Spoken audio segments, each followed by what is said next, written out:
Hello, you fellow freaks. This is the FPS freak here, and sorry for this took so long. How long has it been? Like 4 weeks, 3 weeks since I made my last video. Let's see. I haven't had time because I've been so caught up in school, and I've had a lot of homework lately. Um, that's not the only thing because I've been having some family problems and all that stuff. But anyways, you wouldn't care about that, so let's move on to the point that I was going to talk about. So as you can see, I have a browser open, but what is it? Oh, you probably already saw it. Anyways, it's the Elder Scrolls Online. Now, if you're a fan of the Elder Scrolls, you'll know that I think Skyrim was the one that came out in 2011, and it's probably 10 out of 10 best game ever. I think ZeniMax and Bethesda did a really good job on that game. There's just nothing like that. I have not played any other or like role-playing game or anything like that. I have not played any other game like Skyrim except for World of Warcraft, but I wouldn't consider World of Warcraft such as Skyrim because it isn't. It's nothing like Skyrim. Skyrim, way better graphics, the combat, the the quests, the people you meet, everything's just different. It's not like you get these spells at a certain level you unlock. You can just kill everything that you want because you're just a badass like that. And that's what really got me in Skyrim, that it was like so many quests that you could do, and it was just amazing. It was an amazing experience. So let's really move on to the point of past Skyrim. And yeah. So apparently the Elder Scrolls Online is about, I can't remember. I think it was 1,000 years before the events of Skyrim. Now this was during the the um the Daedric god, or the Daedric prince. What's his name? Um, God, I forgot. But anyways, the Daedric god, Molag Bal. There we go, Molag Bal. Um, in Morrowind, in the Elder Scrolls 3 Morrowind, that's when Molag Bal plans to take over, the whole universe, is to take people's souls and take them to, his dimension, or his plane of oblivion.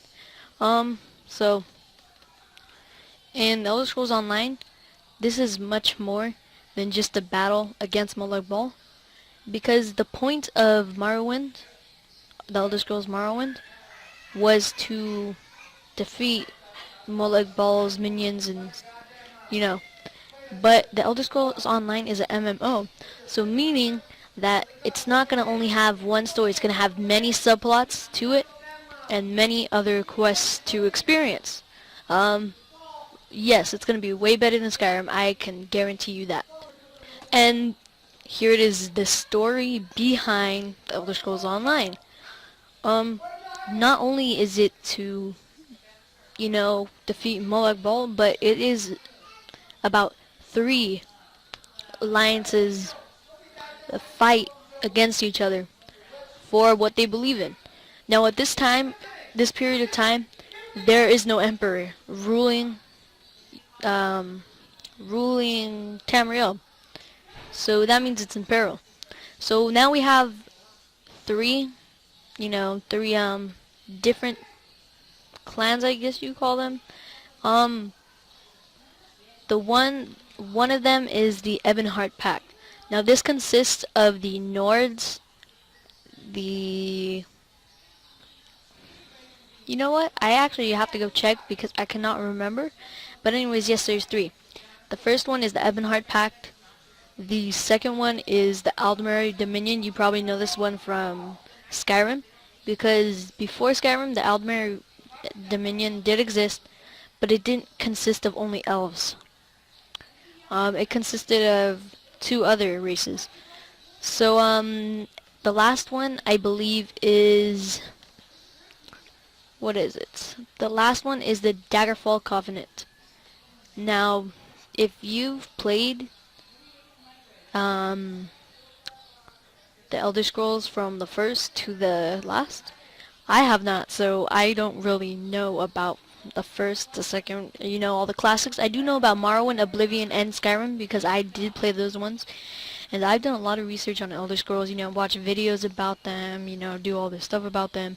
And I think that it's a really good story.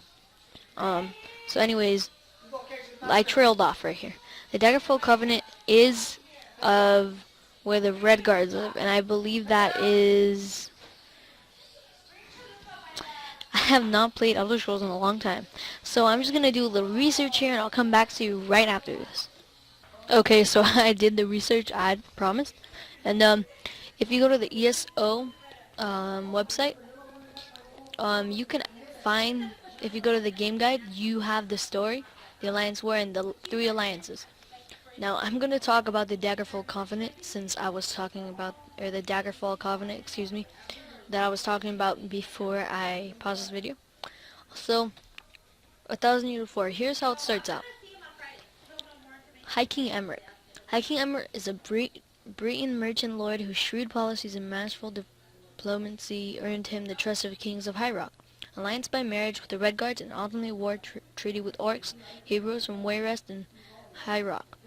So he is a Breton man. And the Daggerfall Covenant, I believe, are Bretons, Red Guards, and orcs. So they have three races, which are the Breton, the Red Guard, and the orcs, and they all are in this Daggerfall Covenant made by High King Emmerich, who has bonded them together and has promised them things they need in order to survive. They promised them land, they promised them shelter, they promised them everything. And so, as you can see this right here, this little paper, written by High King Emmerich. So let's read it. Call to arms. Our supplies dwindle, our trade routes are shut down, our people suffer. Why? Because a pretender sits upon the ruby throne. Now here's the part that really gets me. I don't think there is an emperor here ruling Tamriel yet. So it's kind of weird. So anyways, yeah, let's get on with the story. Right after that, it says, let us take up arms. Let the fields of Cyrodiil run red with the blood of our fallen enemies. So the Daggerfall Covenant aren't all peaceful. They will fight for what they believe in, though. And I am sure that every other alliance will fight for what they believe in.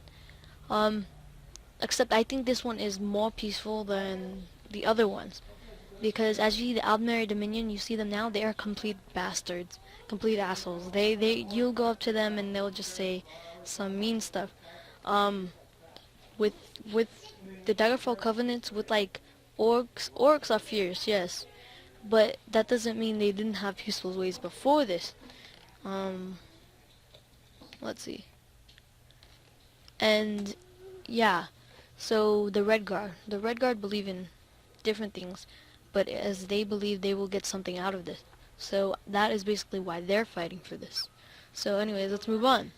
But let us spare the lives of few, so that they may return to their homelands and tell the fellows' fate that they met the hands of the Daggerfall Covenant. And that's what tells you that they have mercy for some, but they still want people to fear them. See what I mean? One land, one emperor. Who among you will stand with me? Now he says that to the surrounding areas, which is basically Hammerfell, and I believe Orsinium, because this was before, so they were in Orsinium still. So, yeah, so let's move on to the next one, which I believe is the Ebonheart Pact. Now before I actually start, as you can see right here, Joran the Skald King. Now if you have played, I believe it is a, I do believe that this is from, what's the DLC called? Dragon something. Anyways, it's a new DLC for Skyrim. It came out, I believe it came out last year actually. Oh my god, it's not that new then. It came out last year right after, um, I believe it came out right after Dawnguard, and it is about the other Dragonborn, the first Dragonborn that you must kill, and you meet the Skull tribes. So, as you can see, this is 1,000 years before the events of Skyrim. So this is, this was before Ysgramor. So all of this is before Ysgramor. So Skyrim is still not a country ruled by the Nord people. It's just a Skald, right? So anyways, let's go on. Joran of Eastern Skyrim is the acting High King of the Great Moot. The Great Moot, if you do not know what the Great Moot is, then you can go research that. I believe the Great Moot is a kind of, like a group kind of meeting between these, which is a Great Moot. I think they have one for each High King. So he's acting the High King of the Great Moot, but he doesn't rule absolutely. His decisions must be adopted by all three races in a unique form of governments called the Great Moot. So they all must agree with who rules them. So apparently all three of them rule together, but Joran the Skull King is acting like he is the High King of it. So, we don't know until you play. So he is down to earth, humorous, and has an iron will to succeed. So this kind of show you if he has an iron will to succeed, he's probably somebody that's not going to show mercy for anything. So let's move on. Blood for the Pact. Oh, there it is. Before Ygrimmar led the Nord people south, our ancestors flourished in the frozen continent of Atmara, and to this day our people prefer the bitter climes in northern Tamriel. The Dark Elves abide in Morrowind, a harsh land of ashfall and perpetual earthquakes. I also believe that if you have the DLC for Skyrim, when you go to the island, which used to be a part of Morrowind, you can see Red Mountain there, and you could still see the smoke coming up, and most of the coast of the land is all burnt up. So yeah, let's see. The Argonians endure the treacherous and impenetrable depths of Black Marsh. I believe you go to Black Marsh when you are. Actually, no, it's not Black Marsh. I don't think you have gone to Black Marsh yet. And so in ESO, they're gonna have all these places that they haven't had in the games that you have not played at yet. You're going to be able to go to these places. I think it's really cool. So the Argonians endure the treacherous and impenetrable depths of Black Marsh. Yes. The alliance between our races was born in dark times, when Nord, Dunmer, and free Argonians fought as one to repel the invasion of the Akaviri slave masters. So if you don't know who the Akaviri are, they are slave masters. They actually ruled the whole part of northern Tamriel, I believe. But the Nord, the Argonians, and the Dark Elves, they fought together as one to defeat these slave masters and, bring their own alliance together. And I believe this is how the Ebonheart Pact was brought together, because they fought before, they can fight together again. So, our greatest strength is I can't speak. Our greatest strength is the adversity we have overcome. Our resolve is glacial, our might is forged in fire, and our courage cultivated by the beast of the jungle. We are Ebonheart, we as one, and by this our victory is assured. So you see, these are the kind of people that will show no mercy to anybody. As you can see, there is blood for the path on the top, and you see blood stains on the edge. And this is really weird because probably back then they didn't have red ink, so they would actually probably put the blood of their enemies and stamp it on there. And it's kind of creepy. So anyways, yes, this is composed with the Nord, the Dark Elves, and the Argonians. Okay, so I am back, and we are now on the Aldmeri Dominion. This is where the Aldmeri Dominion starts. This is where it starts. Here's where it all starts. Queen Irene. Queen Irene is a high elf, if you do not know. So Queen Irene is intelligent and honorable, with a with a genuine humility rarely seen among her people. She is also a device leader with a stubborn streak. Streak, I mean. Sorry.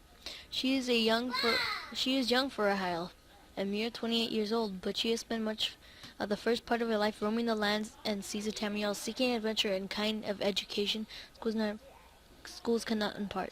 She returned to Somerset following the death of their father to accept her position as heir as heir to the Altmer throne. So here you can see that she did not choose to be the ruler. She was merely the heir of the ruler, and they didn't have anybody else. So she was the only hope for the Aldmeri Dominion to come together and build this pact. Now, as you can see, Iron right now, the High Elves were really good people at this point. You see, they would bonded together as people, but over the years, all of them, they started seeing how all the other races are, and the races would fight against them and kill them, until the day where they couldn't show any more mercy to all the other races, where they had to just get it over with and kill every other race they could. So, as you can see, your queen commands, I have no hatred for the races of man, but they are young. Like all children, they are driven by emotion. They lack the wisdom that comes with age. I would sooner place an Altimer infant on the ruby throne than surrender Tamriel to their capricious whims. See, she would rather have a toddler, a child, a baby. She would rather have a baby rule Tamriel than the rest of the races in Tamriel, because they are immature kids driven by the emotion, and they do not have wisdom, and the courage only comes from them wanting the throne. They want the throne so bad they will not show any mercy. They want the throne for themselves. As you can see, this is not possible though. And here's the thing you haven't noticed yet. In all these races, there are no Imperials. Imperials what? You're thinking, where's the Imperials at? Exactly. There are no Imperials in this time period because there is no Emperor. And now I will explain this when I come back. So, what do you think the Imperials are built of? The Imperials aren't really just a race. The Imperials, I don't know what race they were before. The Imperials are people passed down by this emperor. So I don't think any of us know what's gonna go on after this event, because there is no emperor. And I do not know who, what happens after this event. I mean, like, you have these three alliances fighting, but then the Imperials come in. Where do they come from? Who are they? Like, see? And that's the thing I'm kind of confused about, because I've been playing ESO for a while, and now that I see there is no Imperials here, that means that after all of this, the Imperials step in, and they become Emperor. So what does that tell you? Does that tell you that these battles are worthless, or are they worth anything to be battling against? Are any of these races going to win the throne? My guess is no, but we don't know what happened. We don't know what happens after this. So we can't just say, what we think yet. So anyways, let's continue with what Queen Irene said. The Altmer, the Bosmer, and the Khajiit share the common traits of intelligence, patience, and reason. We do not seek riches or plunder. Now, this is when the Khajiit and the Bosmer were great people. When the Wood Elves and the Cat people, I would guess I'd call them. I mean, the Khajiit and the Wood Elf. I mean, these people were good people. The Khajiit weren't, like, always made as thieves, until I guess this is what screwed them up, or something happened, I don't know, all these screwed up events that have happened before probably, did all of this. Um, so yeah, let's see. Domination is not a goal, nor is the acclamation of power for its own sake. Today we make our stand. Today we take back the ruby throne which is ours by ancient right and the blessings of the divines. Stand with us. Now, Queen Irene does want to be emperor. She doesn't want to be emperor for the riches, for the fame, for anything. She wants to rule so she can make things right in this world. She doesn't want anything going bad. She doesn't want anybody dying anymore. She doesn't want any more bloodshed. She wants peace. And that's how the Aldemir Dominion was. Oh my god. Okay, so I do not know what happened. But anyways, yes. Now, as you can see, she wants to make the world peaceful. She does. She really does. But is it them not being able to succeed that screws the High Elves up? That turns the Aldmeri Dominion into something that they once were into something evil? I think since this battle, and if you look at the Aldmeri Dominion in Skyrim, and you look at the Aldmeri Dominion and their story in ESO, they're different, right? The Aldmeri Dominion in Skyrim, they want control. They feel that from their ancient rights they deserve to be the emperor and they deserve to be rulers and they deserve to be the only race. They deserve to be the superior race. That's what they believe in. Now, this may be true, but you see the Imperials step in. While all of these people were battling it out, the Imperials came in and took the throne. Now, we still don't know where the Imperials came from, so it's okay. But, yeah. So the Imperials step in, take the throne, and as you could see, I don't think any of these pacts have the chance against them, since they are not the rulers yet. But, yeah. So that's pretty much all I can say about the three alliances. So let's move on to the story about it. So now we're in the story, and as you can see, there's that crucial overlord in the background, and you can see the undead rising from everywhere. Now this is pretty scary. Um, that back there, that thing, I don't know if that's Molag Bal or if that is just some demonic thing that he has brought onto the plains of Tamriel. So let's go. It is a time of strife and unrest. Armies of revenants and dark spirits manifest in every corner of Tamriel. Winters grow colder and crops fail. Mystics are plagued by nightmares and portents of doom. You see? All of this stuff that's happening now, it's different. Like, everything that's taking place in ESO is probably the event that set it all off. This is a subplot, but it still means a lot, you know?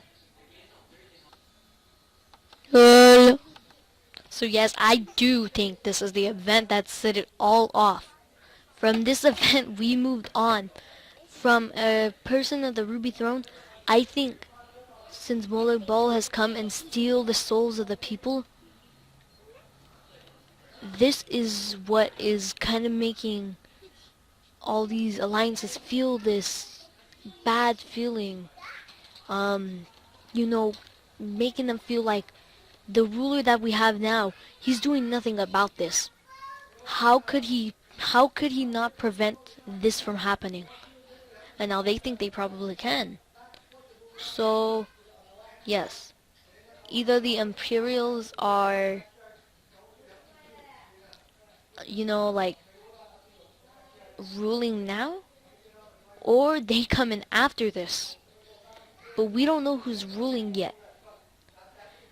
So 4 years ago, in the Second Era, 578, an arcane explosion of energy in the Imperial City set off mystical aftershocks that swept across Nirn. Okay, let me tell you about Nirn. Nirn Nern. I believe that is what the land was called before, but mages died or went mad. You see this dark arcane magic, bringing into the people the mages who use the good magic, or if they use, all those bad things. Supernatural abominations from the plane of oblivion, the Daedra, appeared in greater numbers than ever before. The constellation of the serpent grew so large that it dominated the night sky. You see, we got some pictures of the burning parts of Tamriel. So began the grand scheme of Molag Bal, Daedric prince of domination and enslavement. His dark angers, vortexes of evil magic, weakened the barrier between worlds, threatening to merge Nirn and Oblivion into a single nightmarish hellscape. In the midst of chaos, the three alliances vied for control the Imperial City and the White Gold Tower. Now, if you don't know what the White Gold Tower is and you've played Oblivion before, it is this tower right here. The White Gold Tower is basically the Capitol building, that big ass tower that you see in Oblivion, which the Emperor is in, before he dies, that is. So anyways, let's go on. Hierarch, Sentinel, and Orsinium stand as one, united under the rule of the High King and Wayreth. Valenwood and Elsewhere have forged an alliance of their own with Somerset, while Blackmarsh, Morrowind, and Skyrim have formed a third, Uneasy Pact. This Uneasy Pact is all, which is the Ebonheart Pact, they show no mercy. These ones, they don't really work together as much as the Aldmeri Dominion and the Daggerfall Covenant. Ebonheart Pact don't really, they just do what they have to do. They work together, so in the end, one of them can have the throne. And that's the bad thing about this. These races won't like it in the Ebonheart Pact, since they are, the three races that would like power. So three armies will take up arms against the Empire and against each other to wrest control of the Imperial City and White Gold Tower from the dark forces of Oblivion itself. Where do your loyalties lie? So here is a subplot.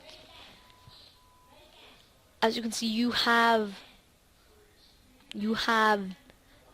the people ruling to become the Emperor of Tamriel, or also known as Nirn right now, and you have the demons who are coming and trying to rule as well. So you're fighting basically more than just two other pacts, or two other groups, or two other clans, or whatever you would call them. Yes, you have to fight off many things.